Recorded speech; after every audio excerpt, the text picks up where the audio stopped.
ഇത് real estate business ചെയ്യുന്നവർക്ക് വേണ്ടിയിട്ടുള്ള ഒരു പ്രത്യേക വീഡിയോ ആണ്. കാരണം റിയൽ എസ്റ്റേറ്റ് ചെയ്യുന്ന ഒരുപാട് പേരുടെ ഒരു സംശയമാണ് ഡിജിറ്റൽ മാർക്കറ്റിംഗിൽ എങ്ങനെ എമൗണ്ട് സ്പെൻഡ് ചെയ്താലാണ് നിങ്ങൾക്ക് കൂടുതൽ ലീഡ്സ് ജനറേറ്റ് ചെയ്യാൻ പറ്റുക എന്നുള്ളത്. ഒരിക്കലും നിങ്ങൾ എമൗണ്ട് സ്പെൻഡ് ചെയ്യുന്ന ഫാക്ടറിനെ മാത്രം ഡിപ്പെൻഡ് ചെയ്തിട്ടിരിക്കരുത്. കാരണം എന്താ വെച്ചാൽ നിങ്ങളുടെ ബിസിനസ് എന്ന് പറയുന്നത് വിഷ്വലി ആൾക്കാർക്ക് നല്ല രീതിയിൽ അപ്പീലായി മാത്രമേ റിയൽ എസ്റ്റേറ്റ് ബിസിനസ്സിൽ നല്ല രീതിയിലുള്ള എൻക്വയറീസ് ജനറേറ്റ് ചെയ്യാൻ പറ്റുള്ളൂ. പറ്റുമെങ്കിൽ നിരന്തരമായിട്ട് നിങ്ങൾ സെല് ചെയ്യാൻ ഉദ്ദേശിക്കുന്ന പ്രോപ്പർട്ടീസിൻ്റെ ഒക്കെ അല്ലെങ്കിൽ നിങ്ങൾ ഉദ്ദേശിക്കുന്ന പ്ലോട്ട്സിൻ്റെ ഒക്കെ വീഡിയോസ് റെഗുലറായിട്ട് ക്രിയേറ്റ് ചെയ്ത് ആ സോഷ്യൽ മീഡിയയിൽ അപ്ലോഡ് ചെയ്യുക. അതൊരു വോയിസ് ഓവർ ഇട്ടോ അല്ലെങ്കിൽ ട്രെൻഡിങ് മ്യൂസിക് ഇട്ടോ എങ്ങനെയാണോ നിങ്ങൾ അപ്ലോഡ് ചെയ്യാൻ ഉദ്ദേശിക്കുന്നത് അങ്ങനെ സ്റ്റാർട്ട് ചെയ്യുക.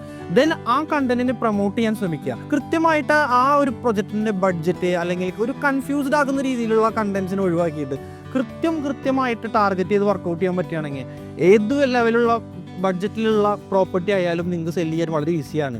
അത് കോടികളുടെ പ്രോപ്പർട്ടി ആയാലും ലക്ഷങ്ങളുടെ പ്രോപ്പർട്ടി ആയാലും നിങ്ങൾക്ക് വളരെ ഈസി ആയിട്ട് സെല് ചെയ്യാം. ഡിജിറ്റൽ മാർക്കറ്റിങ്ങിൽ ഏറ്റവും കൂടുതൽ എമൗണ്ട് സ്പെൻഡ് ചെയ്യുന്ന ഒരു മേഖലയാണ് ഈ റിയൽ എസ്റ്റേറ്റ് മേഖല.